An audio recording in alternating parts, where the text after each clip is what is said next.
狄飞升给我拿下，但可别叫他死了。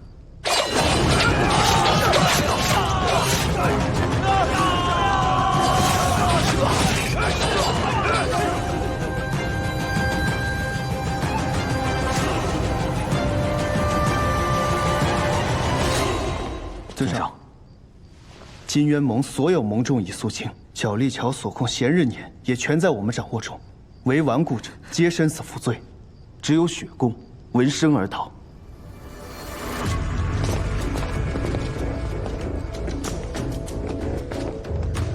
万圣道早就把你摸得一清二楚，角力桥结束了。狄飞升，你好狠的心！我只是想让你看着我，这有错吗？这有错吗？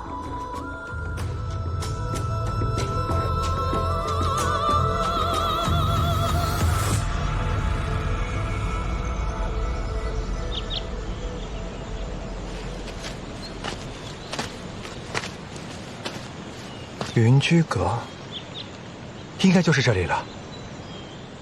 秦前辈，晚辈天机山庄方多病，有要事拜访，还望一见。天机山庄方多病有要事求见。看来是不在了。我师娘这个人吧，就爱外出云游，归期很难定，这说不定等个10年8年，也不一定会回来。我们还是先回去吧，等了结了天兵之事，再回来也不迟。哎，这是武林大事，各派都会小心防范，你一个病人就少操这心了。再说了，之前不是你天天嚷嚷着这些江湖恩怨与你无关吗？我们就在这里等秦婆回来，哪路不许去。真是越发难骗。哎，你怎么还自己进去了？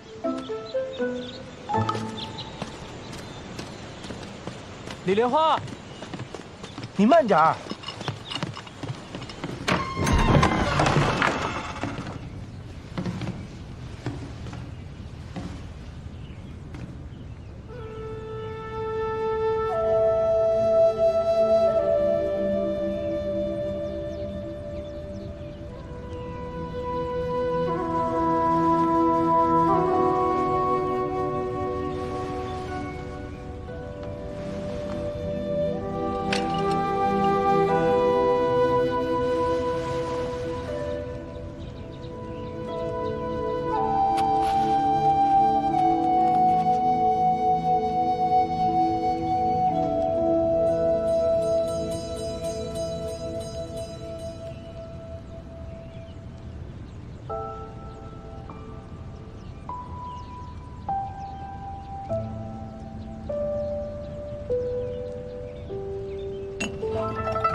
你爱喝酒，是跟你师父学的。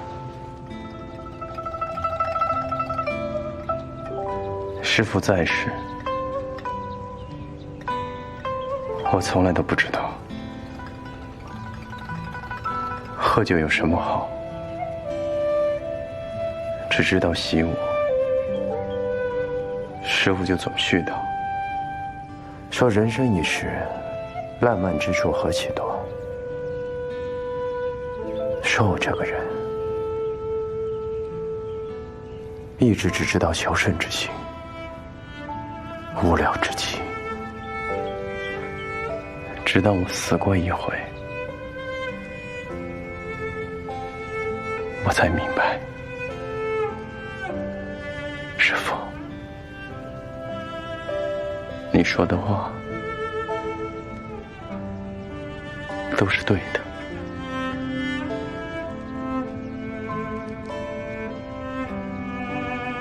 徒儿真的很后悔，真的很后悔。为什么那个时候不陪你多喝喝酒？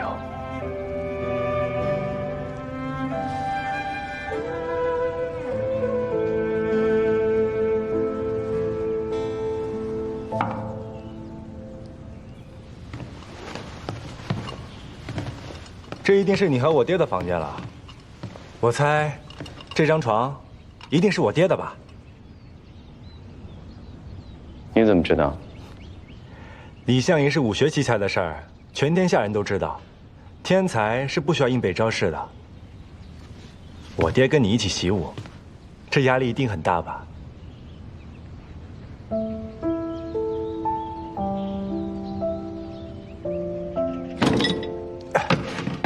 哇，我爹这是收藏了一堆破烂啊！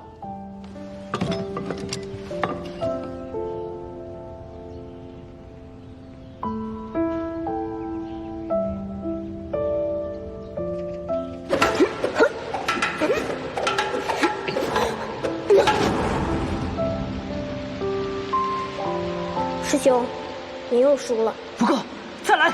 这些剑法招式，我每日比你多练习3、4个时辰，我就不信。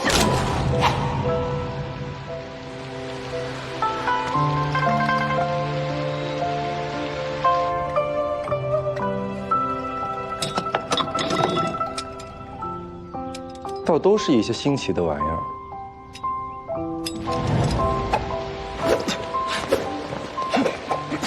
师兄，南宫家的银月弩，我先前觉得稀罕不够看了2眼，就被他家那傲慢少主一掌掀飞。你打哪儿来的？我打掉他得来的，你喜欢送给你。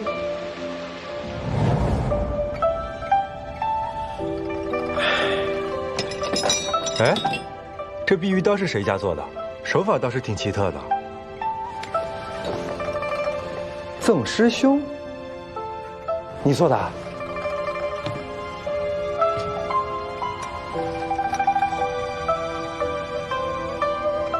好像那一年，我很痴迷于自制的兵刃。这一把应该是我做给师兄，送给他的。可能是因为功夫不到家，用了几下，也就断了吧。可这刀都没被用过呢，新刃是被活生生折断的。哎，还有，这怎么每一件都是破损的呢？怎么会这样？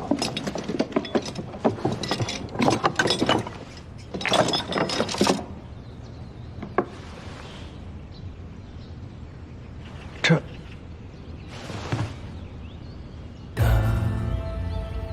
不多的时间，却偏偏还有不少眷恋。问过自己千遍万遍，最不舍得是那一个瞬间。就在江湖之上，万里风光，谁不曾流浪？谁不是守着聚散的缘，和天涯上原谅？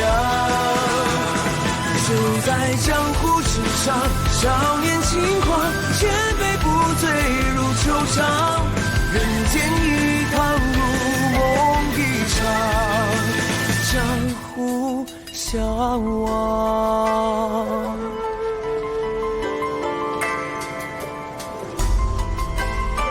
别听我满口。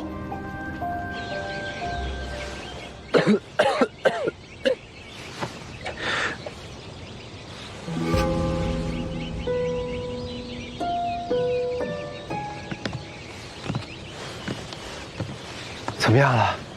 已无碍。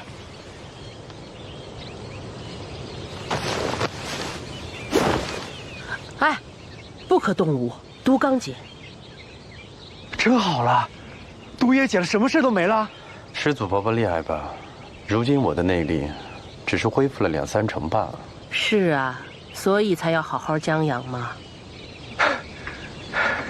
怪我，一时高兴起来，什么都不顾了。多谢前辈提醒。要我说你，既然前辈能解这碧茶之毒，你怎么不早点回来呢？只能说我运气好罢了。这10年呢，早期用他数年的功力，炼制成了一枚清毒丸。如今呢，配合他的内力，才能将我身上的余毒排出来，所以我现在才恢复得很好，是吧，师娘？这样啊。是啊，这清毒丸是我花了10几年的功夫才炼制成的1枚，就这1枚给你用上了。你别忘了，你答应我的条件，我给你1个月的时间，下山去把你那些事情了断了，然后给我乖乖的回来继承师门，不得有误。明白了，师娘。啊？怎么还有条件？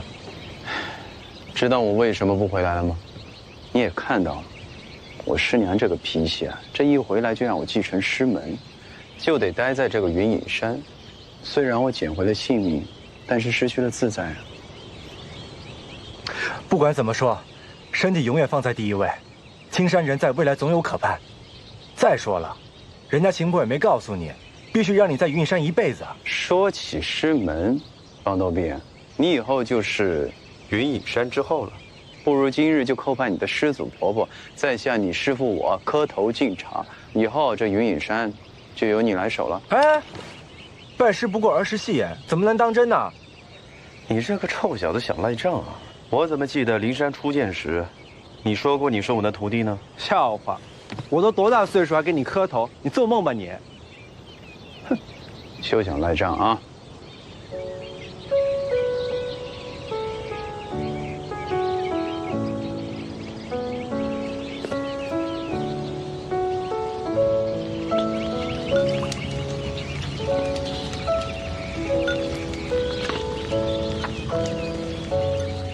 你这不好好养伤，这捣鼓什么呢？来尝尝，这个粥里呢有云隐山特制的材料石竹根，喝了对你的伤有好处。伤？喝就喝，哪来那么多话？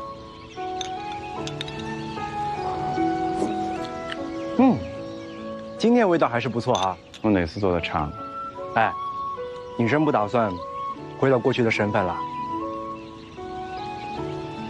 方小宝，你看这个云隐山，幼芽生枝，新木长成，武林也一样。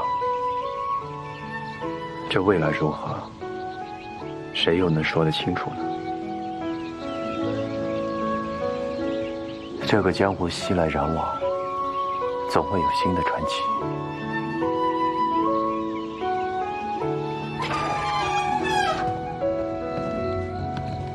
方公子，山上的空屋比较少。这是当年单孤刀练武时住的地方，你就委屈一下吧。青前辈，他到底是个什么样的人？当年他跟李相一共创四顾门，可江湖上的人对他的看法似乎很模糊啊。单孤刀表面上看很随和，但是很愿意把自己隐藏起来。他其实内心是个争强好胜的人，不太容人。当年他跟李相夷比武，他为了赢，可以不惜使用一些旁门左道。哎呀，他走得比较早，也怨我这个师母啊，没有把他带到一条通达的路上来。时候不早了，早点休息。多谢秦前辈。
南印三大秘术：修罗草、五星环、业火藤，传于南印皇室。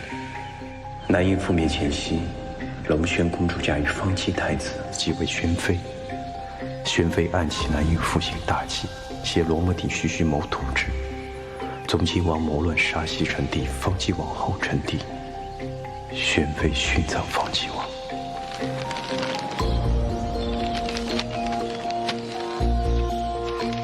罗摩天兵广庆帝。这些应该也是我爹的字迹。看来他在云隐山的时候，就已经在查南印的事儿了。原来他一直在查这些。这答案就在这个箱子里。这上面有锁，还有自毁装置，我不敢乱试。这是南印文。没错。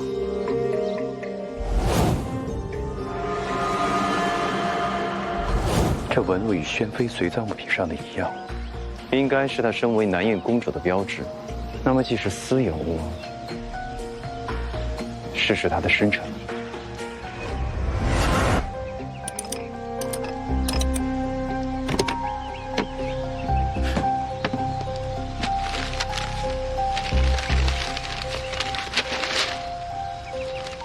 还有一本《术师亲启》，这是宣妃写给术师风阿卢的信。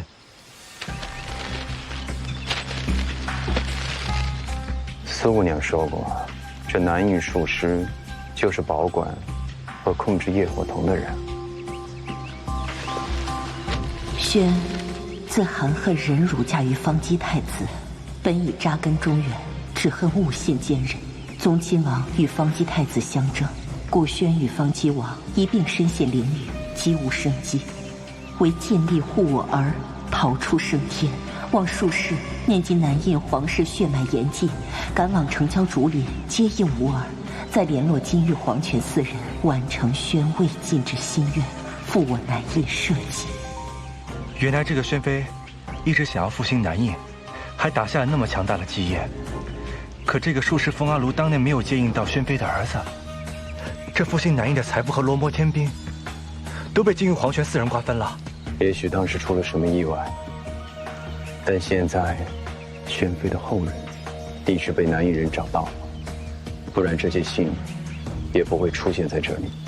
你是说，我爹就是宣妃的后人，南印皇室的血脉？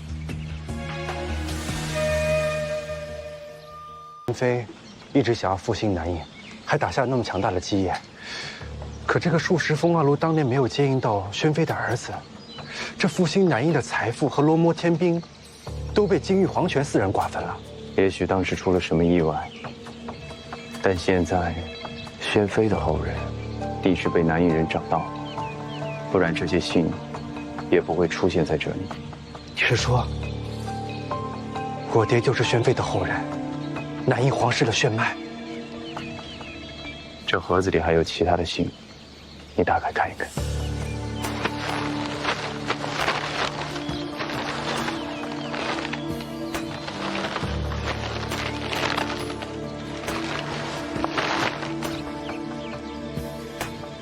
你说的没错，这个术士风阿卢整个家族都忠心耿耿的。当年他们错失了宣妃儿子的下落，却仍然到处搜索。即便这个术士风阿卢当年失踪了，他的后人也没有停止寻找。所以最终他们是凭借宣妃的救心母和胎记验证了师兄就是方姬王和宣妃的后代，而万圣道的风清就是风阿卢族的后人。显然我爹并没有反对，而是和万圣道暗通，谋划了这一切。师兄，你真是藏得太深了。即便他野心再大，也没有料想到自己早已死于非命，这一切计划也依然落空。也许他早就算到了呢。方斗兵，我想开棺验尸。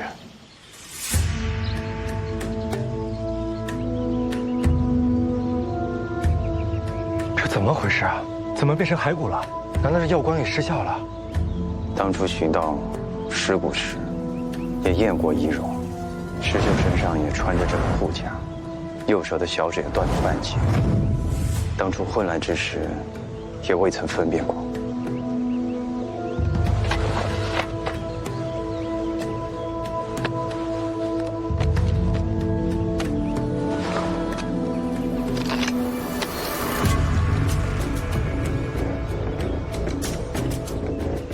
护甲是假的，为了瞒天过海，连半截的小指切都是一模一样。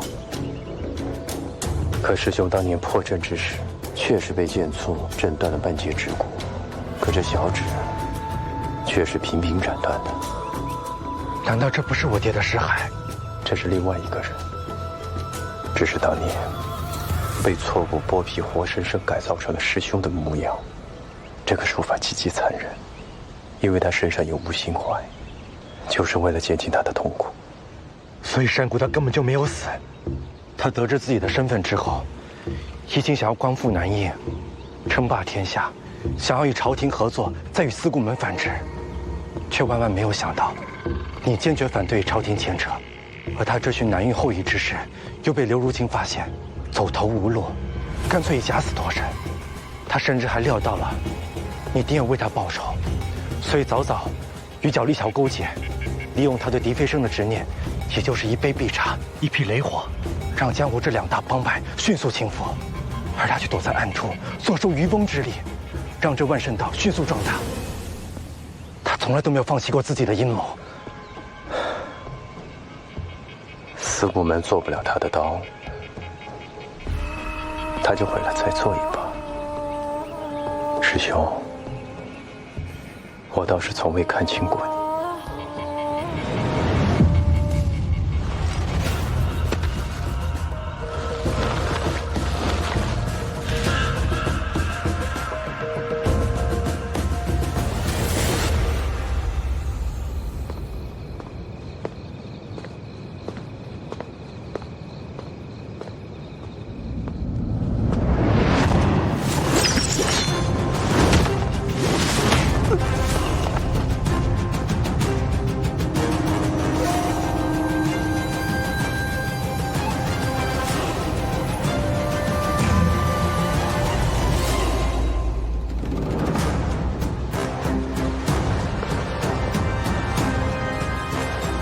暗器很快，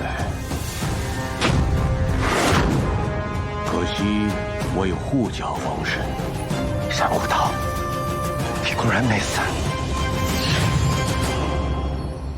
坟都让你们给刨了，分析的也丝毫不差，我也没必要再藏着了。和我梦里梦见的很像啊，已经是一个英俊十足的少年了，还有几分我当年的风采。今日你我父子相认，当好好的痛饮一番才是啊！父子，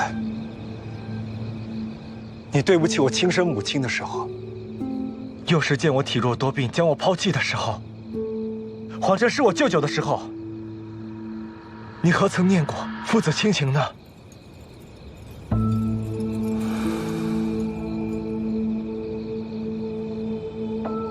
诈死这么多年，偏偏这个时候来认亲，你到底有何居心？哼，男子汉大丈夫，当立宏志建伟业，你总想着小情小念的，能有什么出息？这么多年了，天机山庄就教了你这些吗？天机山庄教我做人要坦荡，要光明磊落，而不是欺师叛友，多行不义。当年你和李相夷建立司顾门的时候，嘴里说着要建立一个公正的江湖，那你心里的宏志伟业又是什么？就是这般见不得光、躲躲藏藏、不人不鬼的样子吗？司顾门当年是人人敬仰、盛极一时，还不照样毁在了我的手里？狂妄自大、目中无人的李相夷，不也输在了我的手上？我的前半生在精彩绝艳的李相夷那边，谁会在意我？谁曾经看过我一眼？可当有一天有人找到我，并告诉我，在我的身上流着南叶皇族和当朝皇族的血，我才知道了我活着的意义和价值到底是什么。你问我图谋的是什么？我图谋的就是本该属于我的东西。潜龙游于渊，那是在积蓄力量，而现在到了龙啸于天的时刻。这一切都是天命所归，你懂吗？这万人敬仰、无人僭越的位置，终归属于我单孤刀。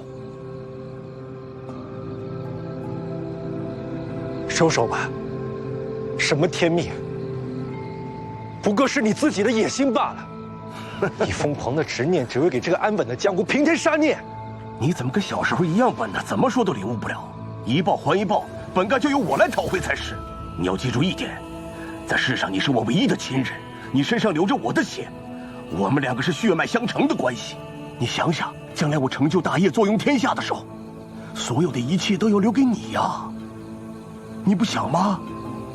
只要你回到我身边，拿来你的罗摩天兵，我们俩一同找到最后一枚罗摩天兵。那我没有罗摩天兵。有，我也绝对不会给你。南瀛灭亡已有100年，如今天下太平，乃是万民之福。我是一定不会让你毁掉这一切的。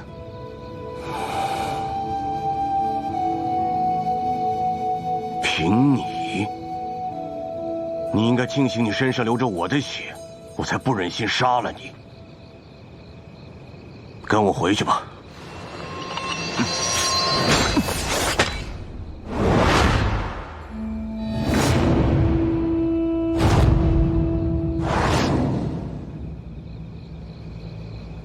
师弟的剑还是这么防不胜防啊！10年不见，你我居然都还活着。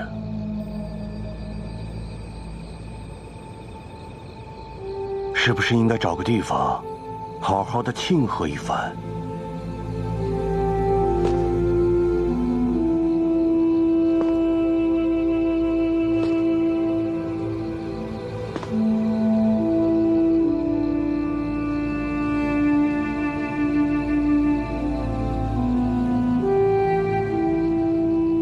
庆祝一番。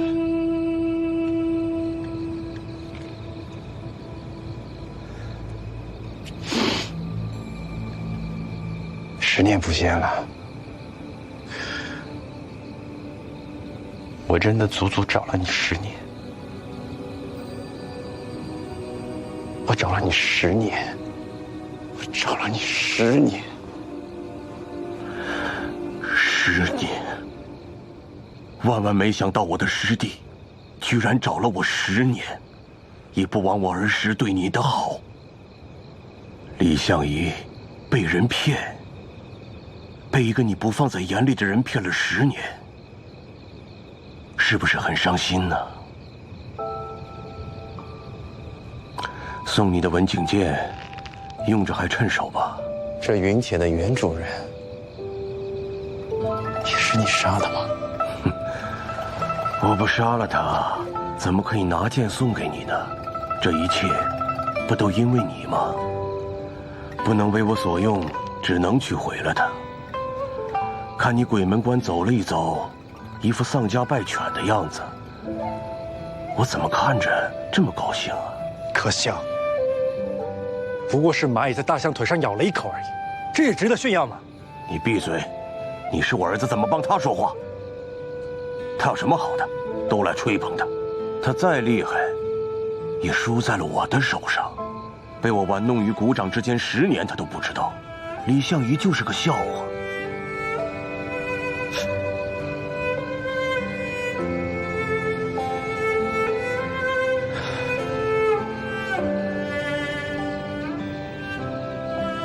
这李相夷也确实真是个笑话。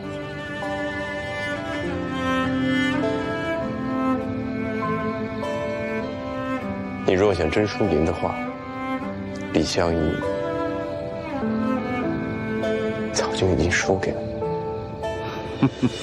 收手吧，你别再一意孤行。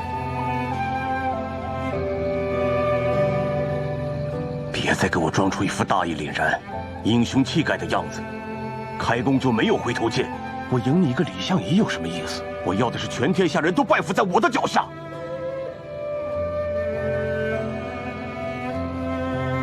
你要想好了，去万圣道找我。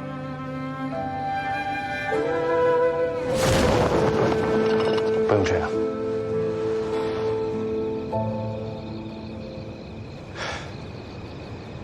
原来之前推测的所有一切都是真的。竟不知何时走到了这一步。小宝，你若未曾娶进来，也就不会知道这些。你是觉得我会后悔？看得越分明，越知道自己该走什么路。我很庆幸，现在看清了所有事实。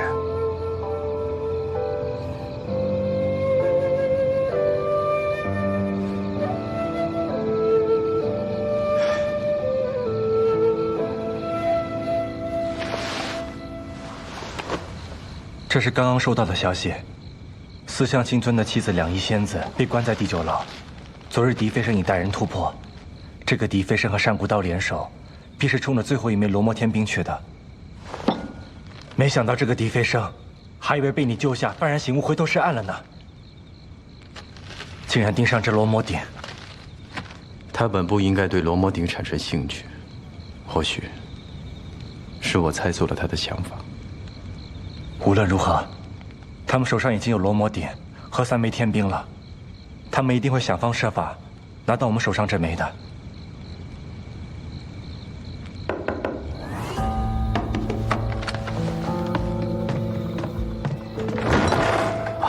少爷，天极山庄庄主来信，要您速回山庄。李莲花，我娘要我带你速回天极山庄。你说兵变交给了你娘，难不成出了问题？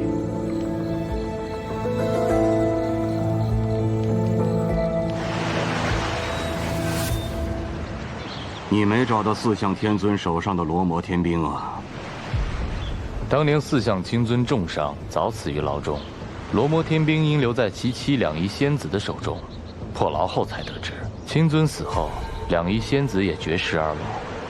但奇怪的是，我在看守此牢的皮公子住所，发现了两仪仙子死后的行踪。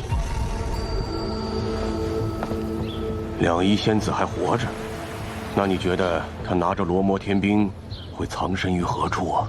这个皮公子出身自天机堂，反正我们要去一趟天机山庄，顺路了。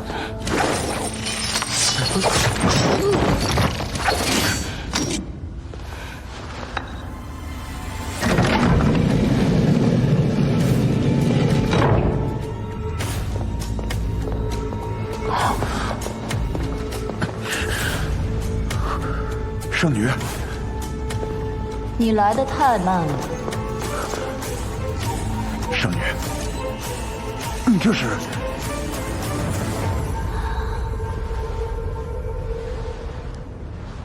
很吓人吗？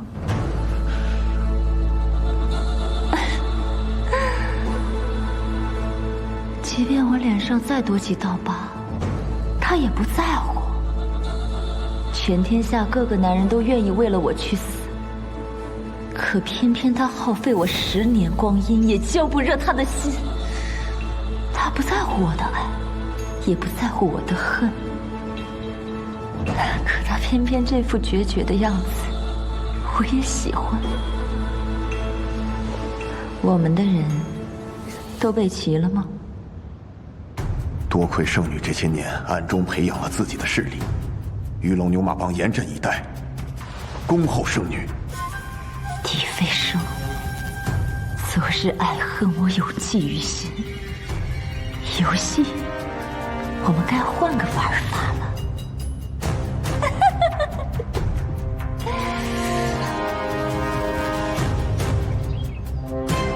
您这么着急催我回来，说是有极其重要的事情要办，就是小姨成亲了。怎么啦？不行吗？啰嗦什么呀？李公子啊，你呀就是回来迟了，跟我们小凤没有缘分。何堂主，别再说笑了。哎，这小姨的婚事也太突然了吧？哎呀，我们小凤的心思我是知道的，她心里呢多少还是有些放不下李先生，只是知道自己跟李先生无望，心灰意冷罢了。我说这些话你也别往心里去，我们家小凤就是这么个性子啊，起起伏伏的，来得快，去得也快，这不是吗？前几日在山下捡了个受伤的公子，你别说，这公子生的还真挺俊俏。这不，照顾了几日，就动了心了。这就定下终身了，这也太快了吧？的确呢，是有一些仓促了。不过这两人已经如胶似漆，情投意合了，就想尽快把事情定下来。哎呀，本来是想叫你们来喝喜酒的，可是小凤啊，一听说李先生要来，就非要赶紧把婚事给办了。他这心里啊，多少还是在意李先生吧，所以呢，非要在天黑之前吧办了这个婚仪，进了洞房。他呢，还有一句话，要我带给李先生。哼，以我小姨这性子，必须得问他，你可后悔了？然后再告诉他，你现在后悔也没用了。我和小凤现在名花有了主，哪凉快哪待着去吧。真是了解你小姨的性子，说的一句都不差。对了，娘，其实昨夜回来，那小子在外面胡闹够了，滚回来了。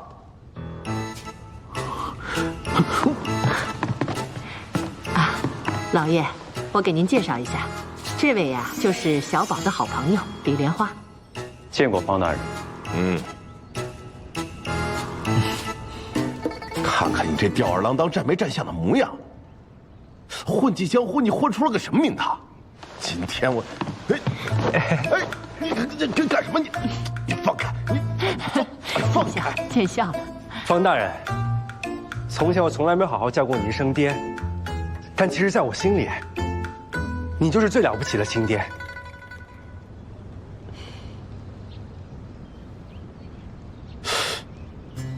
你小子是不是在外头招惹下什么大麻烦了？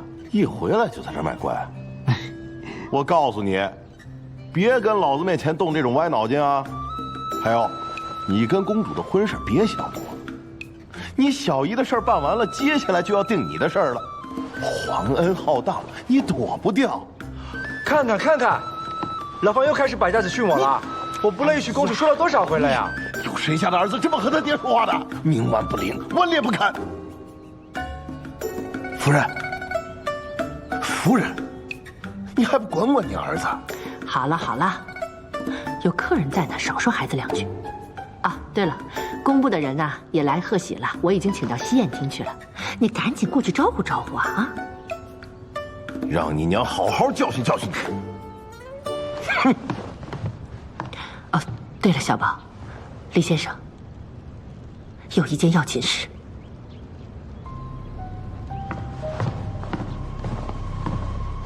小凤大婚，前些日子天际山庄发出了喜帖。这几天陆续收到各方朋友的贺礼，不知道是谁送来这么个礼盒。我一看是我们天机堂旧时机关锦盒的设置，便引起了我的注意。打开之后发现里面放着一枚罗摩天兵，就跟你让我保管的那枚冰片一模一样。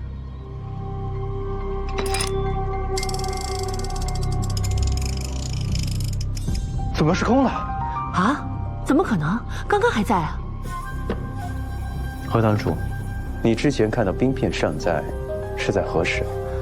大概半个时辰之前，我看罢冰片，发现吉时已到，便把冰片放回了锦盒，锁上机关。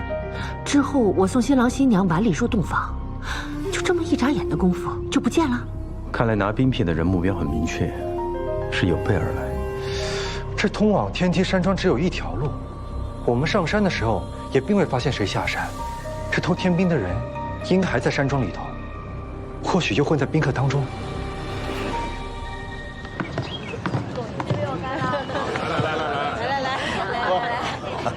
来，辛苦了。哎，来，请各位。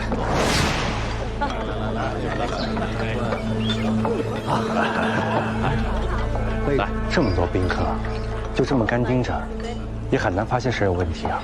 何堂主，不知这婚宴可有助兴的节目？何意啊？既然呢，有人冲着这天兵而来，那不妨送他一份惊喜礼。你想用之前交给我娘那块罗摩天兵引蛇出洞？哎，你猜的也没有错。知道天兵的人不多，若是把它放出来，认识的和不认识的反应自然是不同的。会不会太冒险了？别让人再把东西带跑。你个臭小子，把咱们自己家当成什么地方了？管他什么牛鬼蛇神，想要踏出我天机堂大门半步，还没那么容易。哎，那就有劳贺堂主了。好，以防万一，我去把展护卫请过来。嗯。哎，这个展护卫到底是什么人啊？居然还需要你娘亲自去请？就是一个脾气古怪的家伙。不过武功倒是挺厉害的，多年前是我小姨招揽进来的，这些年除了我小姨，其他人基本不怎么搭理。去了你就知道了，走吧。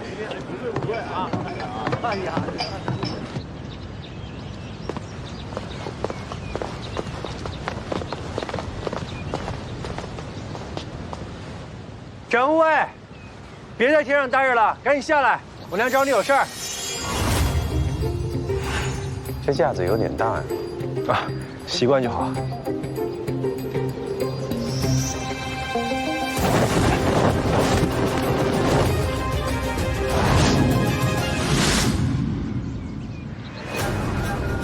我来介绍一下，这位是莲花楼楼主李神医，是我们家方小宝的至交好友。这位是展护卫，人称江湖神龙，86路无锋剑。展护卫，幸会了。在下李莲花。张云飞。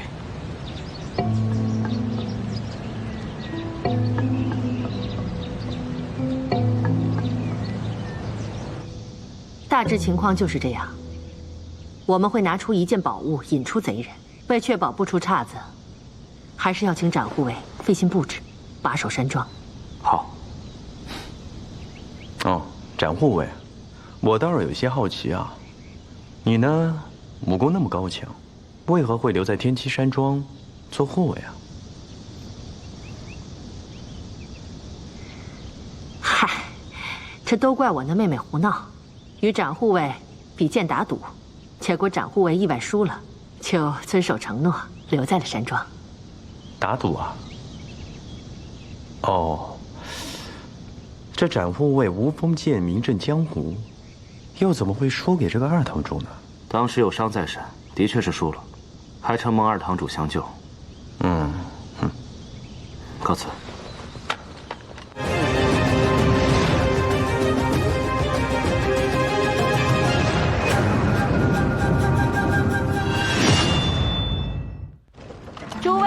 诸位，今日是小妹的大婚之日，承蒙各位赏脸前来。我听闻啊，各位素来对我们天机山庄的所藏宝物非常的感兴趣。今日呢，我就换人特意挑来了几样，希望与诸君共赏，也请各位多多指教啊。客气了。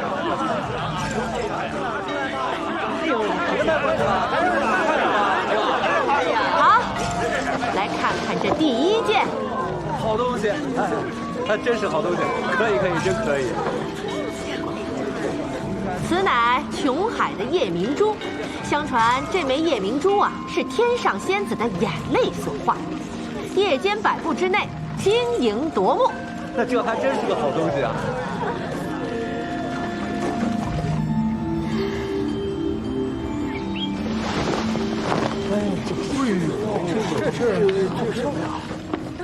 接下来的这个宝物啊，是我们天机山庄机缘巧合得的一枚冰片。这么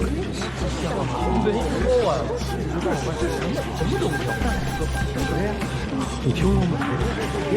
啊，大家别看这枚冰片不起眼啊，其实它能触之生霜。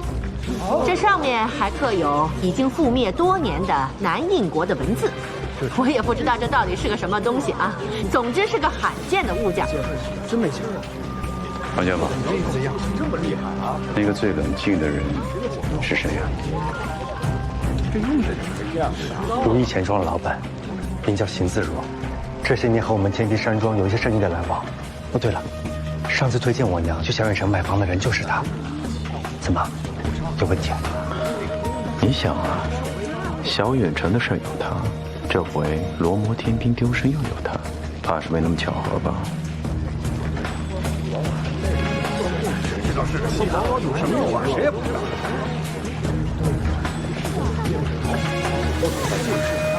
看看。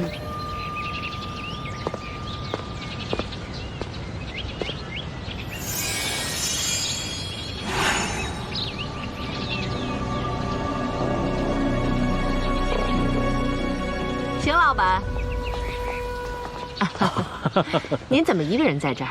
怎么不进去喝酒呢？哦，邢某不胜酒力，出来走走。啊，是这样啊。去备一些好茶。是。不如就请邢老板赏脸，品一品我今年的新茶，如何？邢某荣幸。请。请。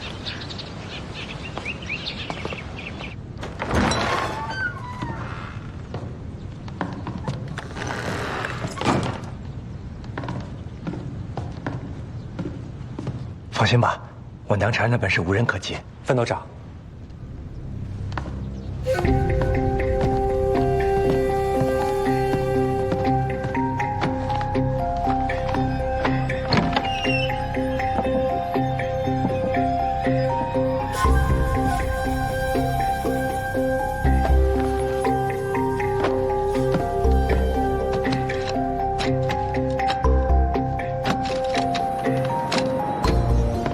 这没发现天兵，这屋内也没什么异样，难道这天兵在他身上吗？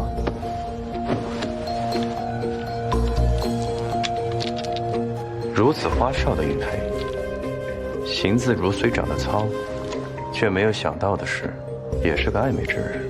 方才邢自如看见罗摩天兵的眼神绝对骗不了人。他若是冲着天兵来的，方才又看见另外一枚，定是要想方设法得到才是，怎么会转身离开，而不是死盯着这天兵的去处呢？天机山庄守卫森严，你若是坏人的话，想要顺手拿走什么东西，你说，你会不会需要帮手？你是怀疑他有内应？我去吩咐庄内上下，必要死盯这个邢自如，必要顺藤摸瓜，人赃并获。好，交给你了。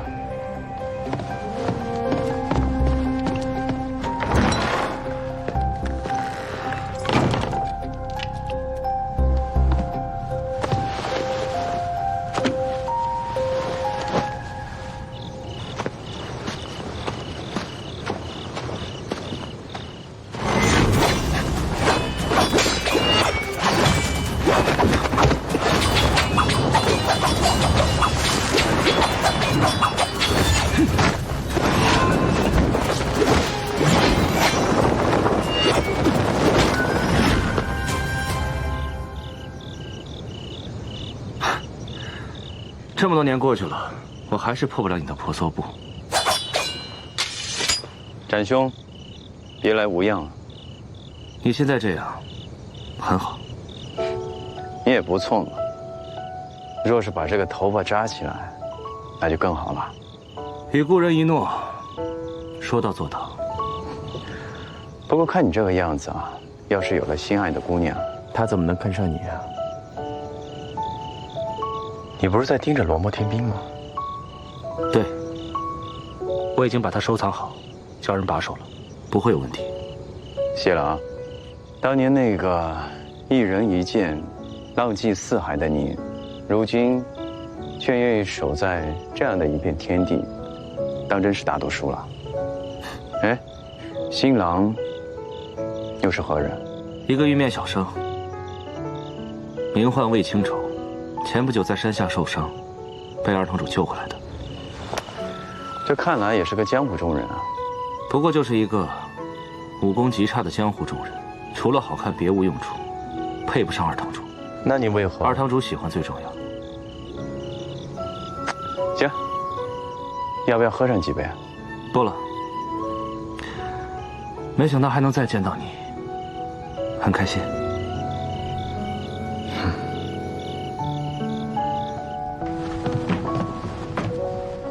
你和展云飞果然认识啊？啊，那个一位故人啊。哪种故人？是人家狄飞生那种，还是李神医给人看过跌打损伤的那种？你得提前告诉我，我得分清楚情况，提前躲远点儿。哼，方家宝，这茶不错啊。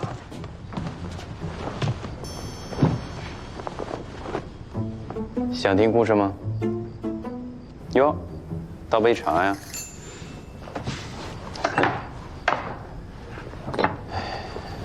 谢了啊，先喝一口。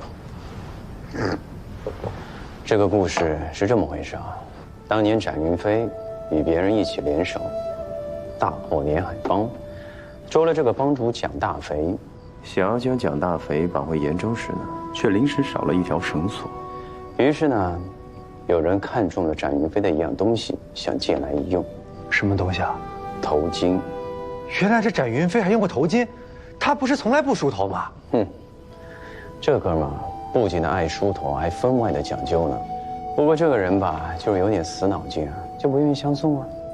然后呢？然后。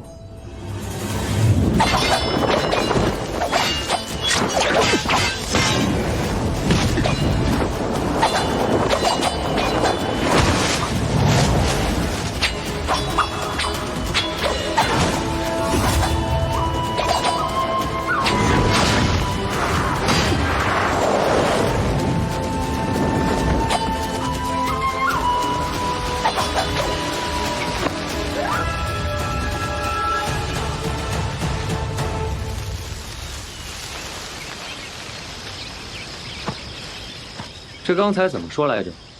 拿你的头巾赌一局，谁输了，从此以后就不梳头发。那这条头巾就归我了。承让。愿赌服输。君子一诺，绝不食言。日后展某不再梳发便是。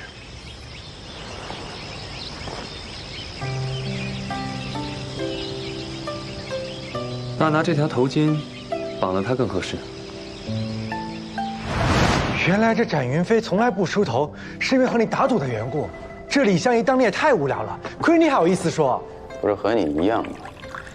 少年意气太过，都是以比武炫技为乐，竟浪费内力在无关紧要的事上。不过李相夷也想不到，他都死了这么多年了，这个展云飞依然记得这个承诺，真是个死脑筋。确实是逢赌必输之人。不过他当年和李相夷打赌，确实是输了。不过和你小姨，那就不知道了。他和我小姨？少爷，少爷，属下查过了，邢自如整晚接触的17人，全部都是本地商贾，与咱们天机堂也是来往多年，应当没什么问题。除了和宾客攀谈，还做了些什么？就是与人交谈的间隙会出去透透气。每次都会到院中凉亭摆摆棋局，自己摆自己下。棋局？哦，属下等不懂下棋，但入天机堂都曾受过训练，看过的东西不会记错。这是手下等几人不同时段跟着邢自如时看到他摆出来的。摆完第4局，他就回了房间，没再出来。继续紧盯邢自如，别打草惊蛇了。是。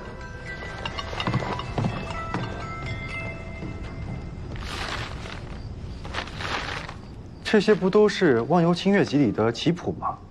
你看，这是上清图，这是陈督府4仙子图，这是宝真图，这是精明图。方尚书真没对你这个儿子少用心啊。琴棋书画，无不精通。嗨，小时候我爹总是用心教导我，可是那时候我还小，处处忤逆他。现在想来，也算是何其有幸啊！方小宝，长大了。哎，你好好看看，对于这棋谱，你有什么想法？暂时还没有头绪，不过罗摩天兵近在咫尺，邢自如这个时候还有心情去下棋的话，只怕此事没有那么简单。你先研究下这棋谱，我去凉亭找找线索。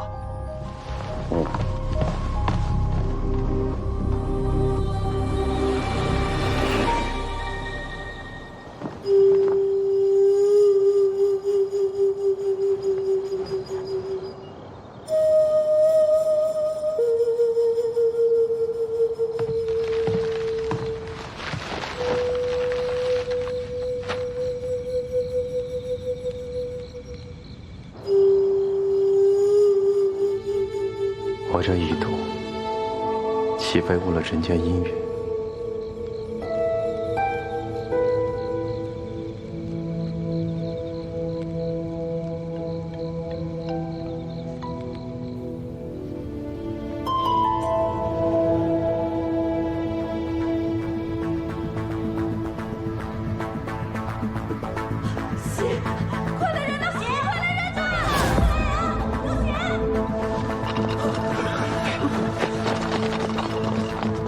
莲花，新郎出事了！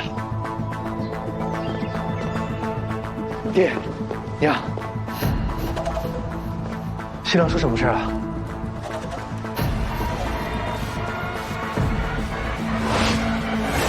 少爷，吓死人了！昨夜新郎出事了，尸体也不见了，现在只剩下一张人皮了。小宝，你们不是刑探吗？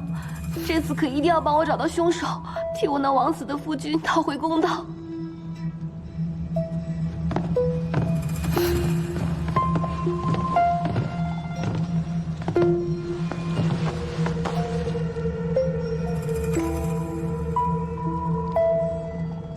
何姑娘，这张人皮你是如何断定就是新郎的呢？此前魏郎受了伤，他上药时我瞥见过，他的背上就刺的这一幅刺青图案。可怜我魏郎，新婚之夜竟然尸骨全无，只剩下这一张血淋淋的人皮。活要见人，死要见尸，这新郎又不是水做的，怎么就会凭空消失了呢？这被褥跟衣服都是完好的，没有腐蚀的痕迹，这不像是花式水啊。那何姑娘，你可记得昨夜发生过的事情？昨夜，你别急，慢慢跟我们说。昨日傍晚，我和魏郎拜完堂，便回到院中，见天色还早，就一起在院子里坐了一会儿，直到月上枝头，我们才回了房。喝了合卺酒后，我就觉得有些困了，魏郎就扶我上床休息。之后我就什么都不知道了。再醒来，就见他变成了这一张血淋淋的人皮。喝完合卺酒就困了，小爷爷，你再仔细想想，有没有其他可疑的地方？可疑的地方？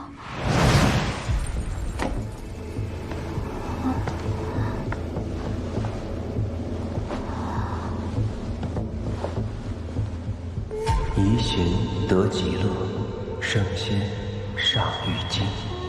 我以前从来没听说过魏郎喜欢诗。那就是。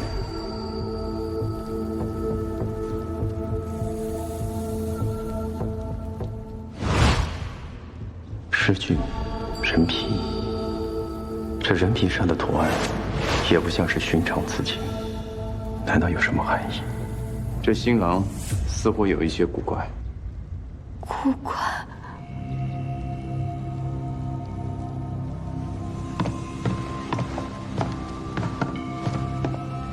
这有人打斗过的痕迹，昨晚应该有人闯入了新房，但却未伤小一分毫。可以肯定的是，这天机山庄内并无其他人在遇害或受袭。所以说，凶手是冲着魏清愁来的。他杀完人之后，就把尸体给带走了。不可能。昨天晚上我送完宝物回来之后，二堂主他们二人还专门给我送了一盒喜糖。此后就并无其他人再进入新房，否则绝对逃不过我的眼睛。也就是说，魏清愁必是在展轩回来之后才死。展兄呢，一整个晚上都守在这屋子的对面，那么凶手就不可能从正面进出。这窗户后面的峭壁没有入口，天机堂的机关向来非常的有名，难不成这里还有其他的机关和密道？这座小楼就是很平常的地方，其他什么都没有。这尸体不见了，唯独留了张雕青人皮在这儿。如果凶手杀了魏清愁，是为了雕青人皮，为何这人皮不带走呢？夫人，三妹想必受了不少惊吓，不如先去别处休息休息，这里就交给儿子吧。也好。李儿，从昨夜到现在，你们一直伺候在门外，那就继续留下来，听少爷吩咐。是。走吧。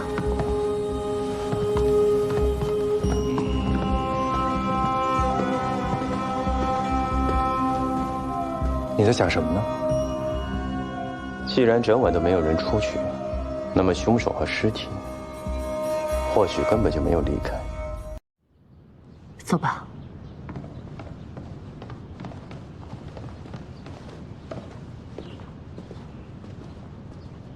你在想什么呢？既然整晚都没有人出去，那么凶手和尸体或许根本就没有离开。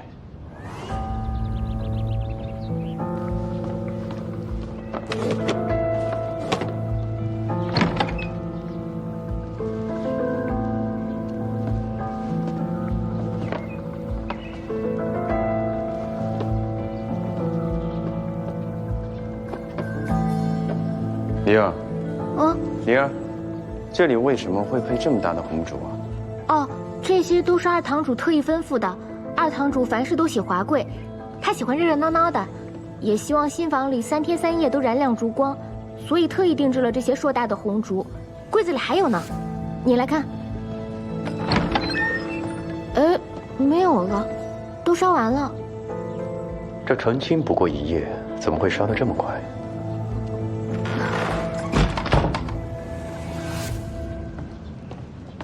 你们看这个，里面有东西。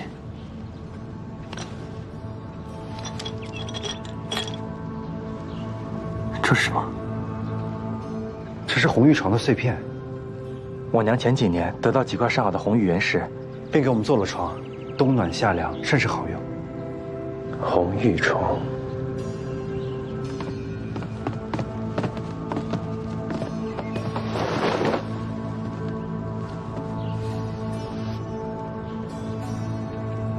这不是红玉，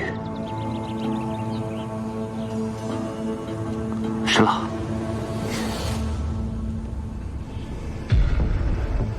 柜子里的红烛消失，这烛台上的红烛又长短不一，看来是有人凿碎了床，再把屋内的红烛熔了，覆盖在上面了。看来，凿掉的红玉碎片，大概都被分散在屋子的各个小角落里了。如果没猜错的话，尸体就藏在红玉床底下。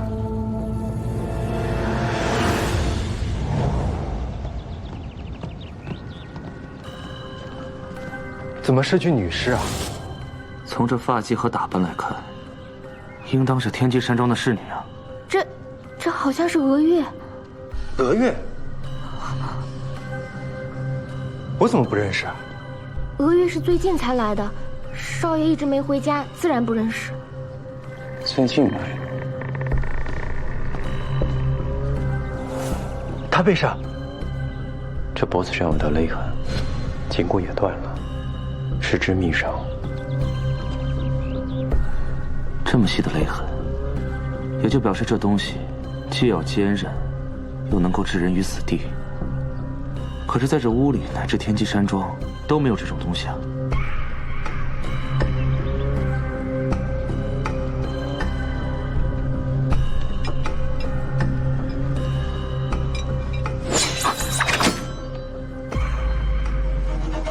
这是凶器，看来这个女子是有备而来。这凶手是用娥月自己身上的东西杀了她。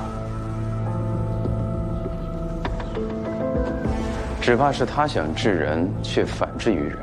不过这屋中原本就只有二堂主和魏清愁，除非昨夜有人躲过了你的视线闯了进来，否则的话就只可能新郎根本没有死。是他谋划了这一切，他故意在凶手的背上绣上和自己一样的图案，假装自己被害，然后逃之夭夭。没错。你们看，这里有9字。这儿怎么会有9字啊？是有人故意撒在这儿的？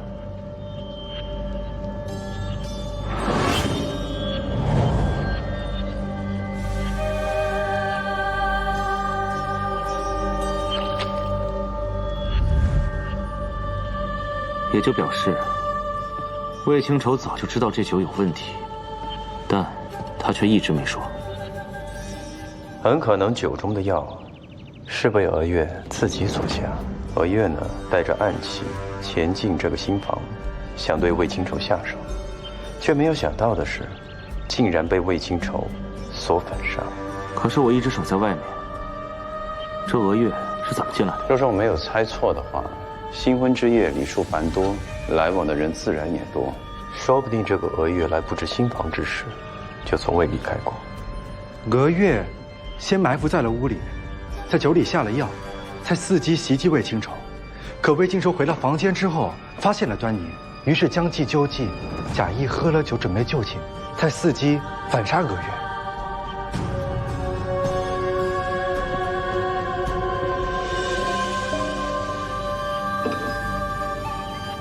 我之前就在想，若是打斗间撞到这个梳妆台，不是应该梳妆台镜架连着镜子一块倒下吗？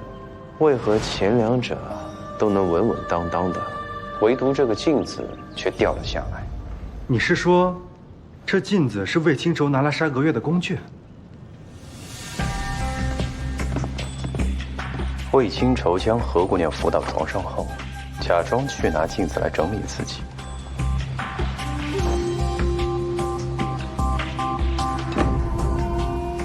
娥月以为这时的魏清愁已经中了酒中迷药，于是准备下手，但魏清愁其实早就察觉了娥月的一举一动。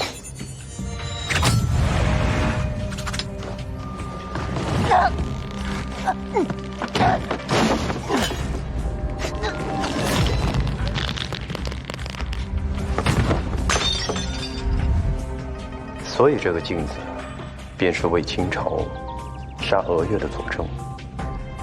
只不过什么？尸体颈上的痕迹很清晰，一看就是一招致命，证明这个凶手武功绝对不是很差。翟兄，你确定魏清愁的武功很差？我曾试过他的武功，此人招式局促，畏手畏脚，内力也甚浅，3、2招之内被人输了。这就奇怪了，这魏清愁究竟是何人？这娥月为什么要杀他？还有，他要是如何从展无畏眼鼻子底下溜走的呢？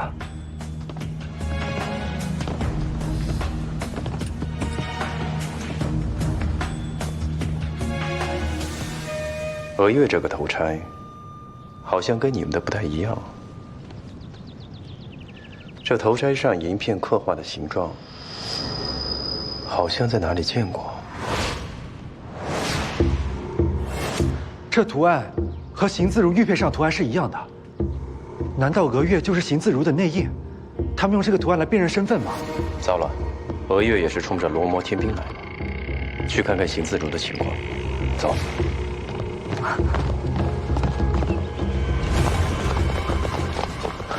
少爷，邢自如不见了，怎么回事啊？不是让你们好好盯着的吗？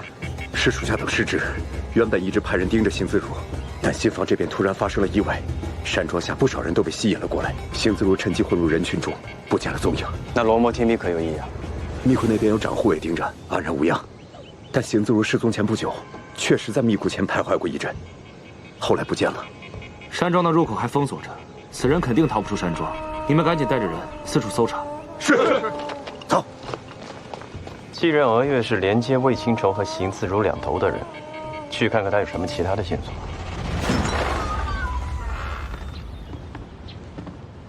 娥月就睡在这个位置。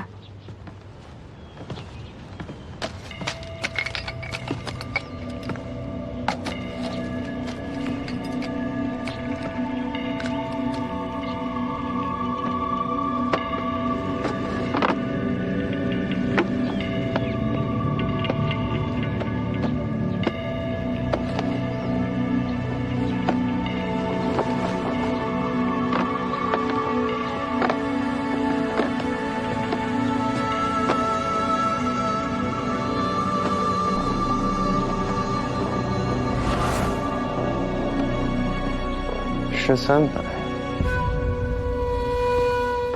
哦，对，娥月经常一个人坐在角落里看这本书。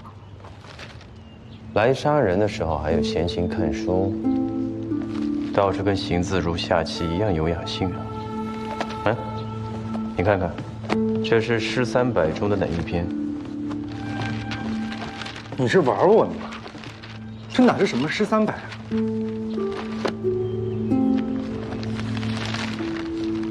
喏，忘忧清月集。你们看啊，这邢自如摆这个《忘忧清月集》上的棋局，娥月也藏了一本《忘忧清月集》，这不会是巧合吧？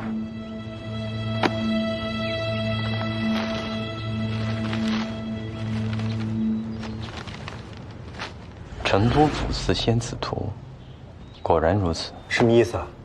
你们看，这本集子每张棋局图右页的注解文字恰好都是19行19列，正好与棋盘上的横竖相同啊。你的意思是，每个字的位置跟棋盘上的交叉点都是对应的？若是我没有猜错的话，棋局上的每个落字都代表一个对应的字。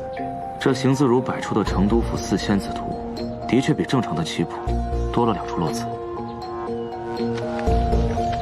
其他3局也是一样，基本每张图都多了2、3处落字。这些位置对应的文字，就是邢自如要传出去的消息。这邢自如的上清图，多了一处白子落在了7行3列，这7行3列对应的是心字，还多了一处黑子。这黑子对应的是狼，新郎。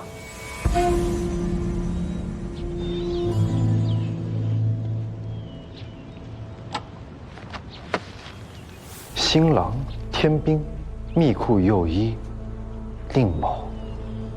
密库右一说的应该是我娘因为展示出来的那一枚。至于新郎，难道之前丢失的罗摩天兵是在魏清愁手上？邢自如不见了，莫非他知道了魏清愁的下落？有可能。当他听到山庄出事时，估计就已经猜到娥月已经出了意外。若能弄清楚魏清愁是如何离开新房一事，那就能顺藤摸瓜找到他的去向。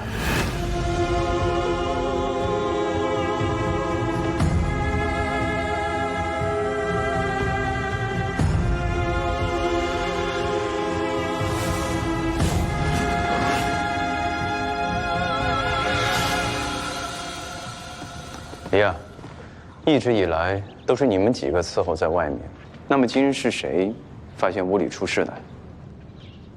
我们几个是一起进来的。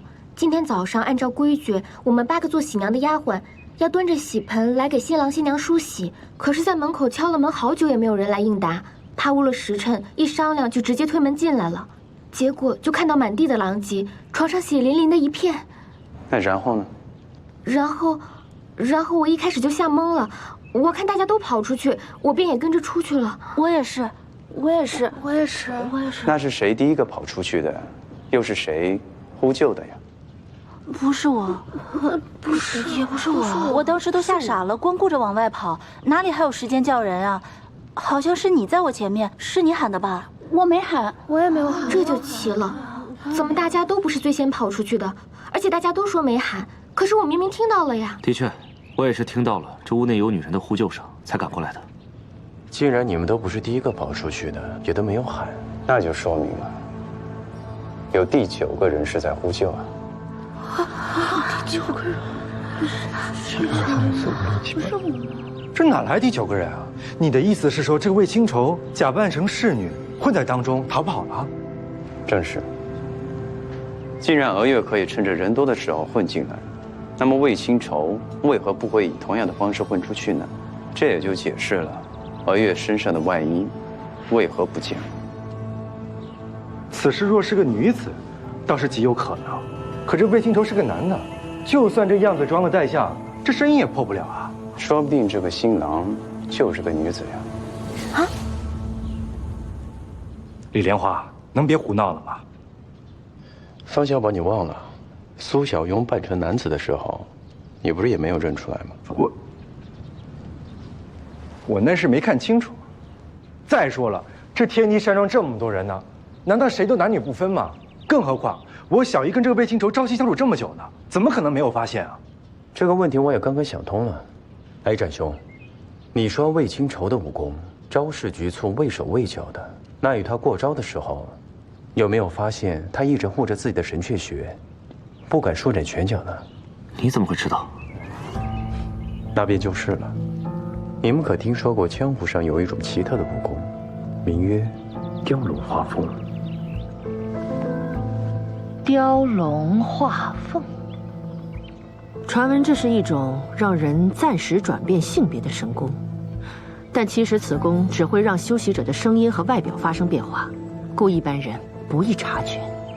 但此功极难练成，所以江湖上鲜有人会。我知道的就有一人，两仪仙子。两仪仙子是当年金渊盟座下3王之一四象青尊的妻子，据说曾深得雕龙画凤神功真传。四象青尊，当日我们在女宅查到的，这四象青尊不就是4个男婴后裔之一吗？没错，或许这就是两仪仙子也要拿走罗摩天兵的真正原因。堂主，厨房账本给你要来了。有来了。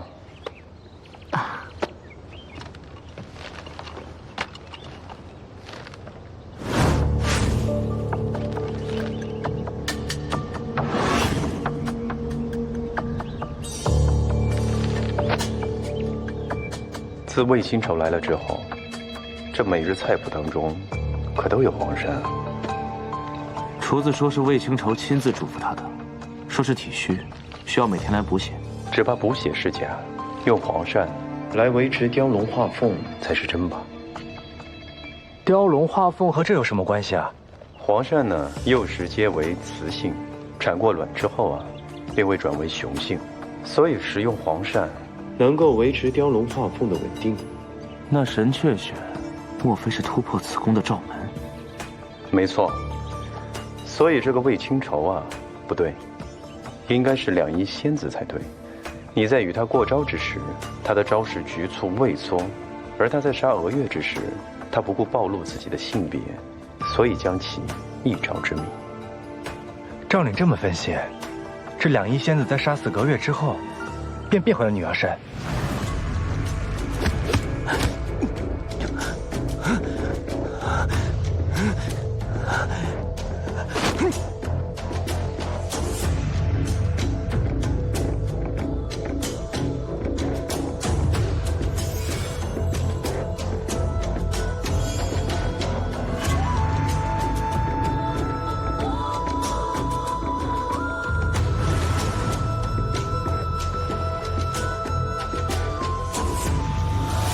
堂主，姑爷，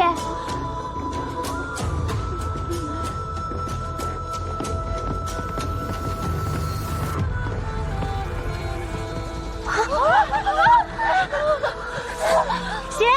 救命啊！快来人啊！有血！两仪仙子发现他们已经知道他自己手里的罗摩天兵，干脆假装自己被害死，割下娥月身上的皮，再绣上和自己一样的刺青图，再把尸体藏起来，想来个金蝉脱壳。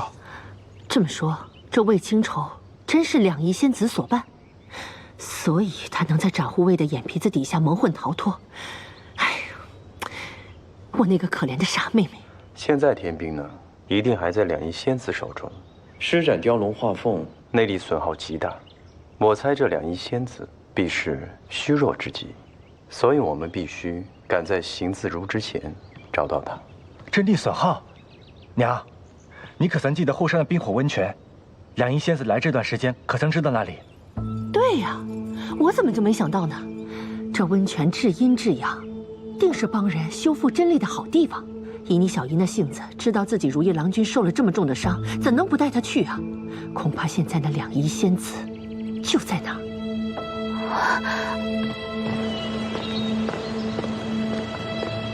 什么两仪仙子，竟敢骗老娘！别让老娘抓到你！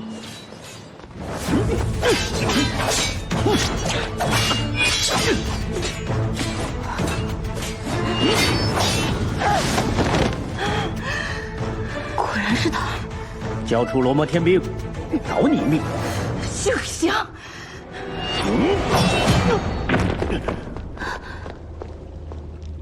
谁给你的胆子，竟敢在我天机堂撒野？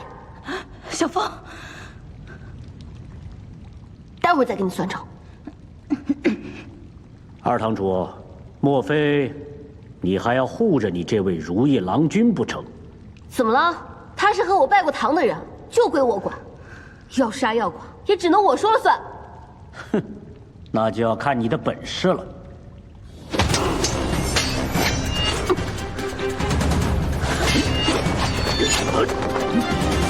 小心！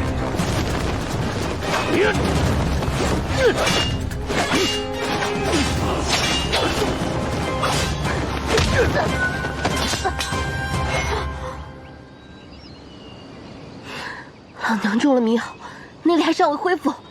有本事等老娘武功恢复了，我们再堂堂正正的打。哼，那正好，二堂主就跟我邢某一起走吧，离开这里。我有的是时间等你恢复。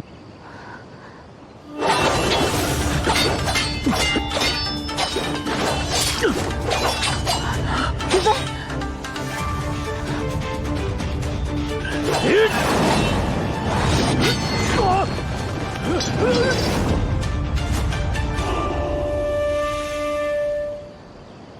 小叶，你没事吧？你没事吧？没事。你一个臭小子还好意思问，都不来救我。要不是人家云飞，我估计啊就被那个邢自如掳去当压寨夫人了。哦，还好掌无畏在，赶紧找李莲花会合吧。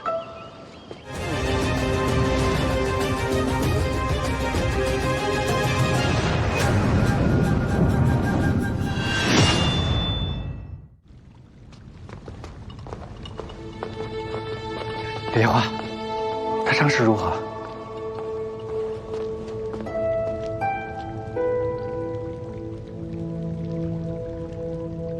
真力耗尽，恐怕已无力回天了。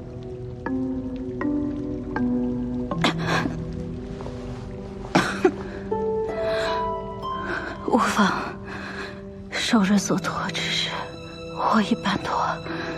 仙子所指之事，可是与天兵有关？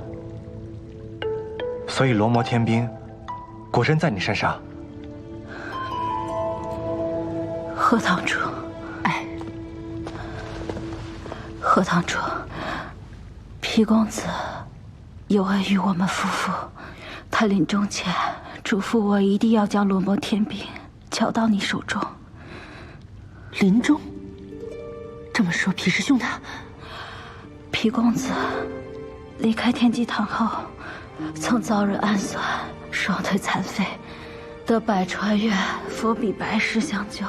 所以最终决定替百川院镇守第188牢的最后一牢龙王关，从此再未涉足江湖。难怪他这些年一心全无。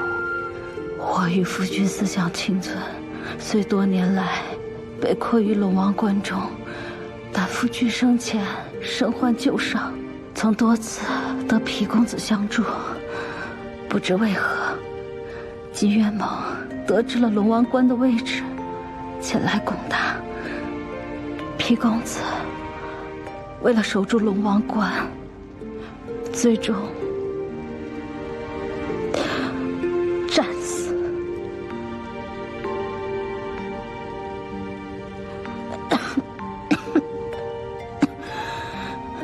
小李桥此前屡破188牢，就是为了找到这个思想清纯，拿走他手上的天兵。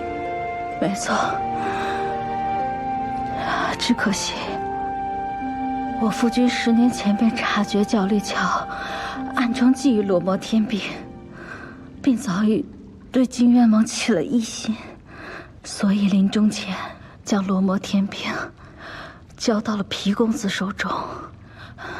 龙王关被破时，皮公子深知此无危险，又根本无法破除它，所以嘱托我一定要带着罗摩天兵赶赴天机山庄，交到何堂主手中。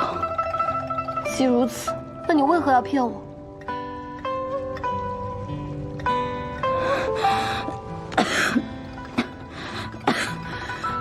小凤，我无心欺骗你，只可惜我从第188牢出来之后，一直被角力桥的人追杀，为了掩人耳目，不得不运转雕龙画凤，将自己变作男人。可是我伤势太重，那日便倒在了路边，然后我就把你救回了天机山庄。可是何堂主一直不在庄内，皮公子所托，必定要亲自交到您手上，我不敢假手于他人。而恰巧此时，小凤却提出要与我成亲。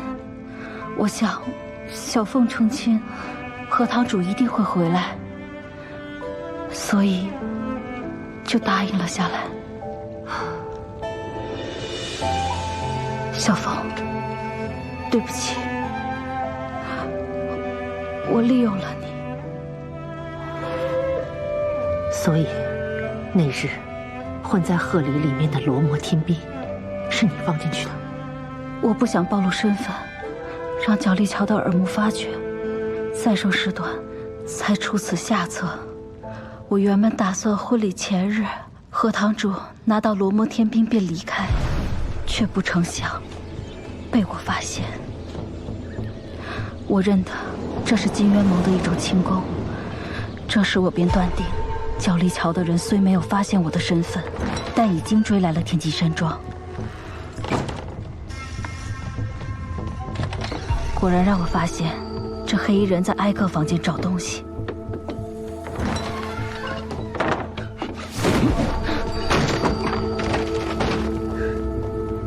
我觉得山庄中已混入细作，不够安全，所以只得先将天兵拿走。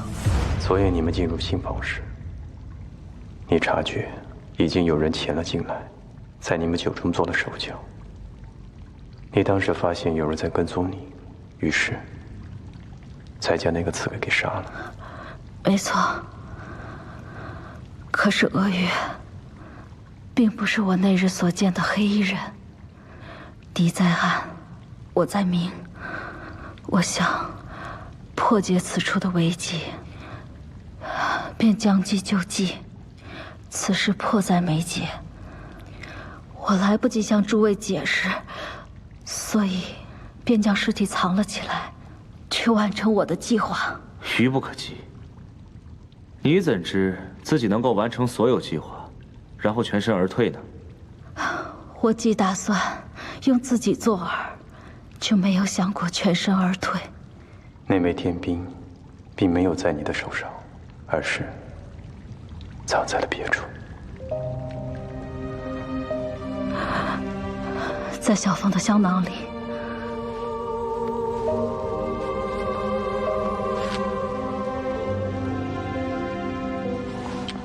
皮公子所托，我已办妥。那张雕金人皮呢？你是不是也有一些话想要告知我呢？那人皮上的图案，原本是我夫君绣在我背上的，上载“可知业火腾”之法。只可惜，我并不知其意。我知道，我已凶多吉少，便将图案原样的绣在了俄月的背上，把它挖下来留在了房间里。切记，一行得极乐，圣仙赏玉京。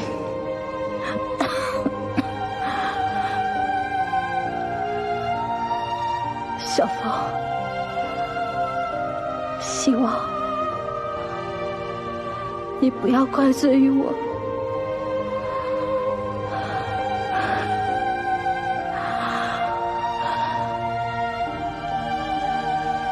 我两姨此生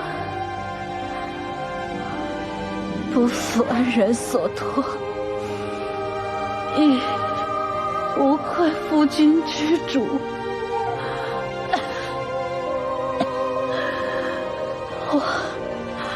我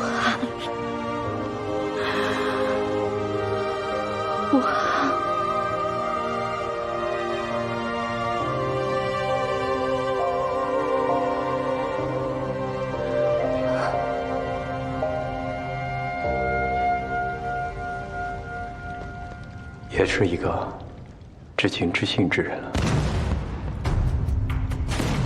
不好，有敌来犯。我们先去一探。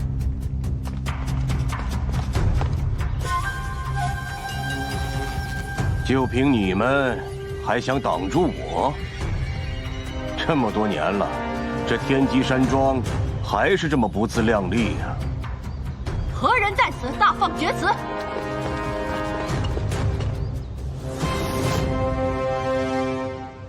单孤刀，原来是你！何堂主，好久不见。哼，你有什么好见的？早死了更好。要不是你，我二妹也不会误了一生。哼，我可不能死啊！我若死了，如何来报答你们对我儿的养育之恩呢？够了！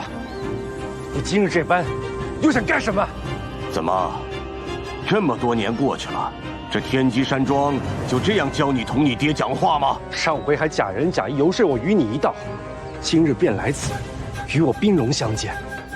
既然你如此的冥顽不灵，我也无需再对你抱有任何的顾念。大人的事情你不必参与，先进去。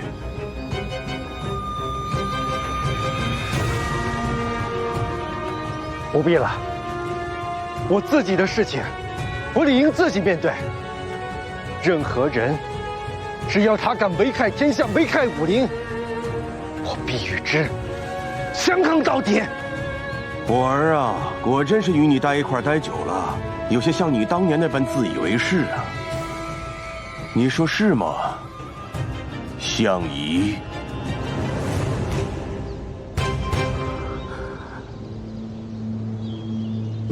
相宜？这是真的吗？当真是李相宜？我就知道李相宜哪有那么容易死，太好了。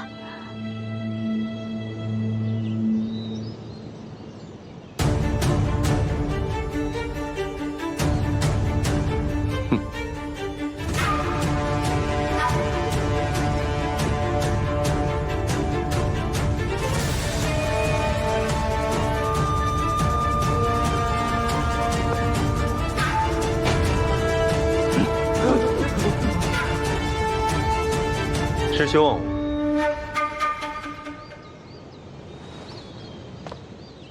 这许久不见，你还是这么弱啊？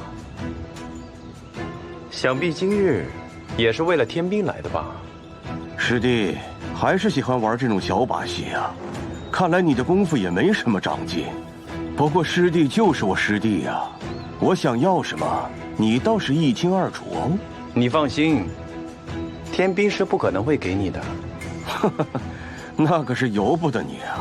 你也看到这些闲日撵了，还有我身边这群武林高手，他们可早就摩拳擦掌喽。嗯，无界魔僧，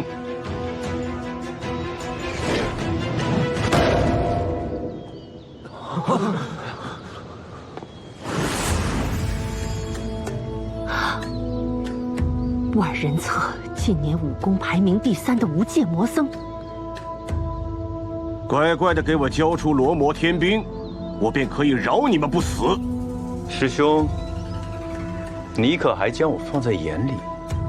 哼，你以为你还是当年的李相宜吗？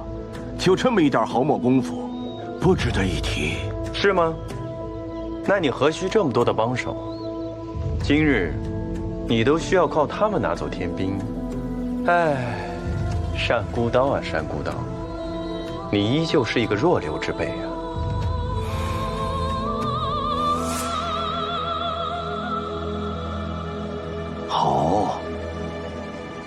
那我今日便与你过上10招。你若是能赢我，我便带着人立刻离开这里；你要是输给了我，我不光要罗摩天兵，还要你的命。一言为定。丁莲花，你不能去。有什么事冲我来。你放心，他就是我的手下败将。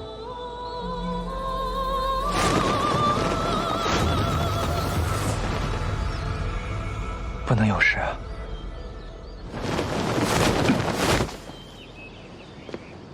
记得师父师娘以前总喜欢让我们比试。10几年了，我也很久没有领教过师兄的武功了。那今日便叫你好好的见识见识。师长，我只能撑住10招，必须10招之内取胜。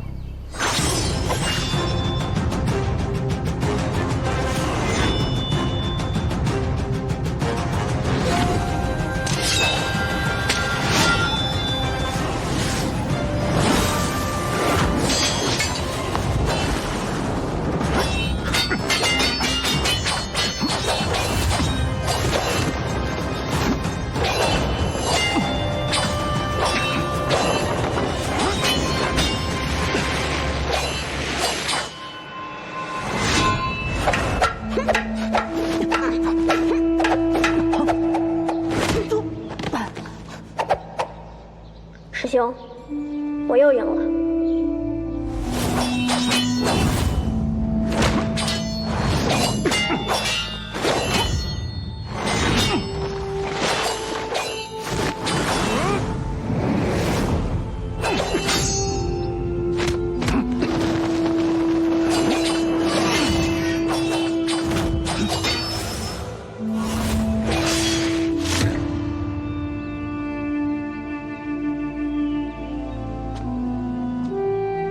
看来师兄早已不同往日啊！这10年不见，你的内力倒是增进了不少啊！自然是要多亏师父他老人家在临终前的倾囊相授。你说什么？怎么不信呢？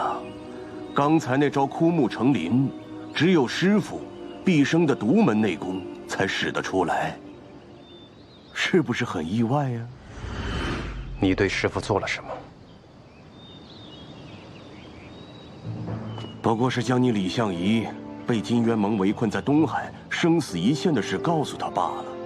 可惜师父当时正在闭关修炼，到了最关键的时候，一听到你这个最心爱的徒儿出了事，才顿时心急，急火攻心，走火入魔，啪！被内力给反噬了。你真的很卑鄙。师父可真疼你呀！知道你出事了，为了救你，不顾自己受了伤，也要把毕生的功力传给我，好让我去救你。他自己呢，却落得一个油尽灯枯的下场。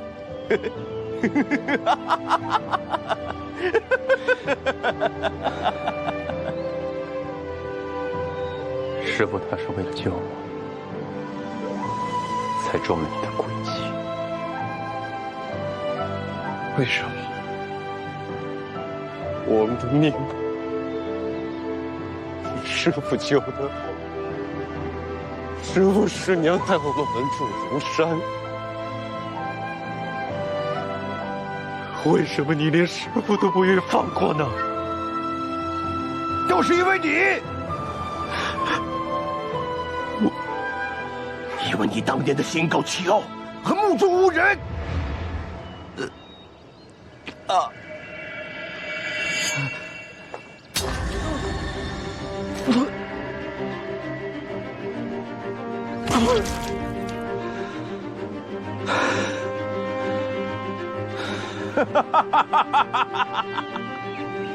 10年了，10年了，你终于输给了我，还是败在了我的脚下。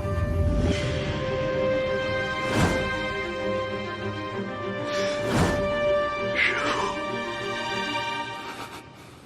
师父对你是恩重如山，可对我呢？师父的眼里何曾有过我这个徒弟？师父到走的时候想的还是你，可曾想过我？他让我去东海救你，可曾考虑过我的生命安危呢？一日为师，终身为父，我把他当亲人对待，每日拼了命去练功，就想赢了你，证明给他看。可师父除了责骂便是责骂，何时考虑过我的感受？我现在有了他一生的功力，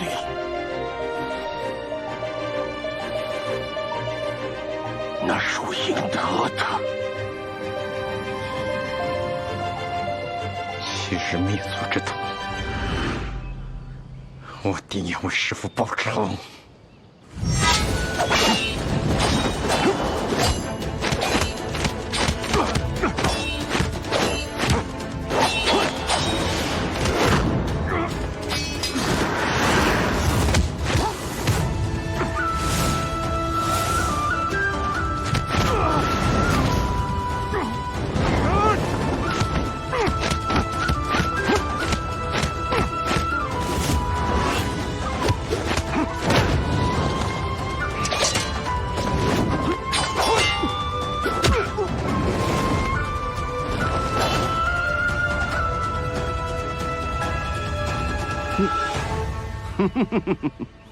扬州慢果真是厉害啊！中了碧茶之毒，居然还能靠这个功夫，足足撑了有10年，方才又蓄起这么强的内力，可真是小瞧你了。不过那又如何呢？你不要忘记，你身上这个毒，除非找到忘川花，否则谁也救不了你。你好好想想，你还能活得了几日啊？你不是告诉我，你的毒已经解了吗？别婆婆妈妈的了，我都懒得杀你们了。方多病，我再给你最后一次机会，把罗摩天兵交给我，不要再浪费我的时间了。你别做梦了。好，那就休怪我无情了。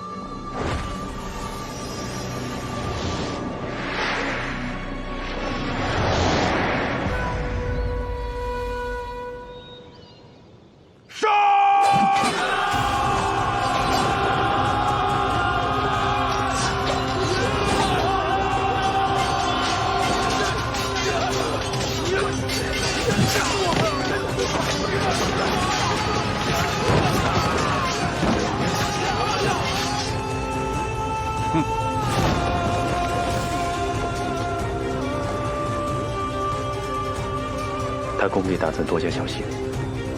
放心吧，我死不了。那你自己小心。